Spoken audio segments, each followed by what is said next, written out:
Hey there.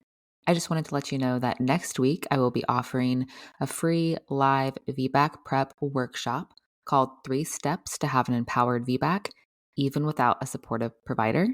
The two sessions will be on Wednesday, October 9th at 12 p.m. Eastern Standard Time. The second session is Tuesday, October 15th at 2 p.m. Eastern Standard Time. You don't have to attend both. You can attend either one, or you can attend both if you'd like. Again, this will be live. Some of the things I'll be covering in the workshop are how to shift from fear and doubt to confidence and empowerment when it comes to your VBAC, the power of effective communication and boundary setting, and how you can still have a strong support system even without a supportive provider. This workshop is perfect for anyone, whether you're trying to conceive or currently pregnant and preparing for a VBAC. Again, the two dates currently being offered are Wednesday, October 9th at 12 p.m. Eastern Standard Time and Tuesday, October 15th at 2 p.m. Eastern Standard Time. If you want to find out more and register for one of the workshop dates, please go to thehannahgill.com/workshop.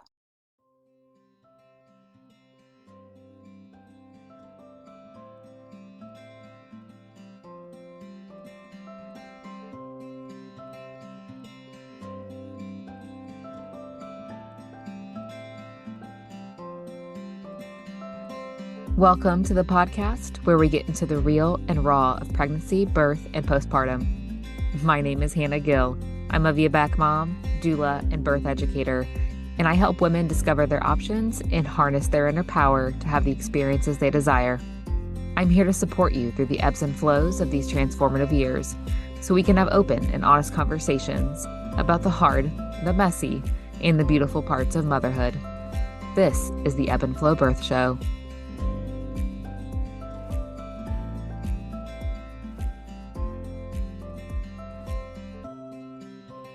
Hey everyone, welcome back to the Ebb and Flow Birth Show. Today I'm going to be covering the question, why should you consider a VBAC versus a repeat cesarean? This is a question I get a lot, and I believe that knowing your why is so important when deciding between a VBAC or a repeat cesarean. And I can't tell you what your why is or try to convince you based on my why, because this is such an internal and personal decision to make that you have to figure out your why for yourself and use that why as your motivating factor behind your decision. And everyone's why is going to look drastically different. For me, I never even considered scheduling a repeat C-section ever, unless there was a clear reason that one was needed, like placenta previa, for example. It never even dawned on me to just schedule a repeat C-section. So my why was rooted in the trauma from my previous birth. For me, I wanted to at least give myself and my baby the chance at a vaginal birth, even if that ended in another C-section, because I just wanted to give us that chance. I wanted to at least try versus simply scheduling a C-section right away. But there are some questions to ask yourself and some factors to consider when you're trying to make this decision and figure out your why. The first is, do you want to have a big family? Do you want to have several children? So C-sections, we know, are major abdominal surgeries. And with every C-section, there are increased risks that come along with that we have to be aware of when making these decisions. Some of those are placenta issues like placenta previa or placenta accreta, placental abruption, increased level of hemorrhaging with a C-section, and then the potential that you could need a hysterectomy at some point if there is something like a really bad accreta or another complication. And the stats on what these risks are will vary individually and based on how many C-sections you've had, based on so many personal things with your medical history. But I'll link some resources in the show notes that kind of go over these stats with subsequent C-sections. Now, there are, of course, women that have had 4, 5, 6 plus C-sections without complications. But knowing that there is the potential for these increased risks is so important to know because that's part of informed decision making.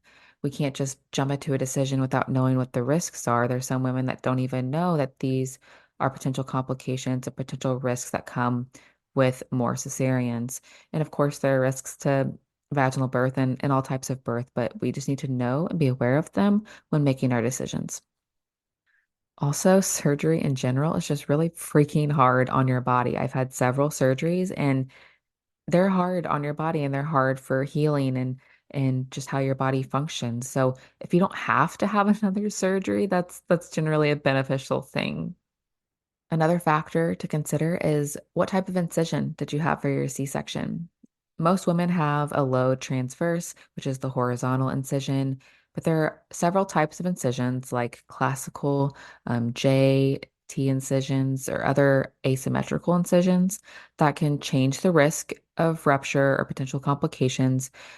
And there are women that have gone on to have VBACs that have had a classical or a special scar. And that is just something you need to look at when deciding.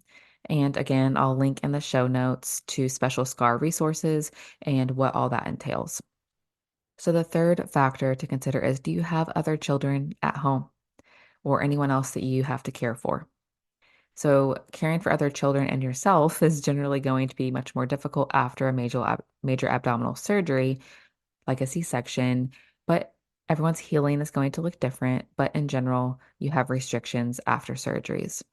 So this and your postpartum support team are really important to consider. So if you're not going to have anyone at home to help you with either caring for yourself or caring for other children, pets, or other family members, that's something to consider when deciding between a vaginal birth and a C-section. And obviously, you can have complications during a vaginal birth that can make recovery much more difficult. But in general, when comparing the two, healing and recovering and going back to normal activities after a C-section is generally going to be harder. But if you have a great support team that's going to help you with taking care of everything, other children, pets, or anything around the house, then C-section might be a reasonable option for you. I mean, you yourself are still going to have to heal and you'll have limitations and restrictions, but at least you'll have that support team helping you during those early days. And then I think one of the most straightforward and important things to consider is, do you have any health conditions or concerns that would make VBAC simply not an option for you? So we know there are situations where a C-section is absolutely necessary and there's no other option. And these can look like a complete placenta previa. So having placenta previa, and we know that the placenta is blocking the cervix. And if you were to go into labor and start having your baby, the placenta would come out first, and that can cause, obviously, we know, major medical issues, and that is life-threatening. Also, placenta accreta, so where the placenta is completely into, well, there's a spectrum of accreta, but in general, the placenta is forming into the wall of the uterus and it can have issues detaching. And if it is really, really bad, then the whole uterus needs to be removed. Otherwise, it can cause issues with detaching, cause excessive hemorrhaging, those types of things. And that is a case where a C-section is necessary. Another thing is your baby is in the transverse position at term. So that means your baby is completely lying horizontally across your uterus versus vertically, whether that be head down or breech. Your baby is completely sideways. And this can be a major concern. Your baby cannot fit through your pelvis if they are laying sideways like that. And it could potentially cause your umbilical cord to be exposed and have some prolapse there. And there are potential fetal conditions where it may make vaginal birth just completely unsafe for your baby. So there could be certain developmental abnormalities or physical abnormalities or something that would just make the stress on your baby too much to have a vaginal birth and they need to get out rapidly or for some reason cannot go through the birth canal. So this is something to consider as well. And these are generally rare and special circumstances. But like I said, everyone's individual circumstance is going to look different. So those are some things to consider when deciding between a VBAC and a repeat C-section.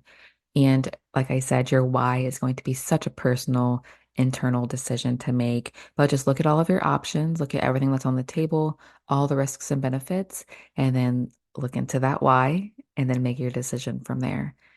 And I am happy to talk if you have any questions about maybe you're wavering, maybe you're on the fence, maybe you're just not really sure and you just want to know more or talk to someone else that has been through this experience. Please shoot me a DM on Instagram at Ebb and Flow Birth Co. Email me, just let me know, and I'm happy to talk about it because I know it can be such a hard decision for some women to decide between the two and what options are best for them. So that's it for today's episode. If you are enjoying the podcast, really the best way you can support me is to leave a review or a rating wherever you're listening to this, whether that be on Apple Podcasts, Spotify, or even share the podcast, share your favorite episode on Instagram, or text it to a friend or a family member that you think could benefit. I really appreciate all the support you guys have been giving me, and spreading the word and leaving those reviews and ratings are really the best way you can support me. So that's it for today's episode, and I'll be back next week. You just finished another episode of the Ebb and Flow Birth Show. For more, head over to ebbandflowbirthco.com or on Instagram at ebbandflowbirthco.